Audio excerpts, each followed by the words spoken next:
لو محتارة في الغدا ومش عايزة تقضي اليوم كله في المطبخ، جبتلك أسرع وألذ وصفة فراخ ممكن تعمليها. دجاجة مشوية بتتبيلة رهيبة وطعم يجنن، ومن غير خطوات كتير. أول حاجة غسلنا الفرخة كويس بالدقيق والخل والليمون علشان نتأكد إنها نظيفة ومفيش أي زفارة.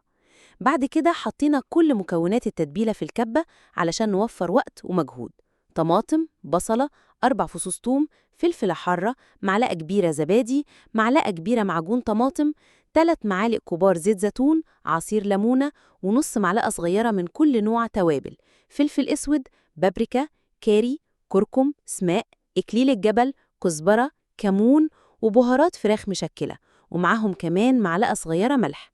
شغلنا الكبة وضربنا كله مع بعض لحد ما بقى عندنا تتبيلة ناعمة. بعد كده مسكنا الفرخة ودهناها بالتتبيلة من جوه وبره وتحت الجلد كمان علشان كل نكهة تدخل جوه اللحمة. غطيناها كويس وسبناها تتبل ساعتين.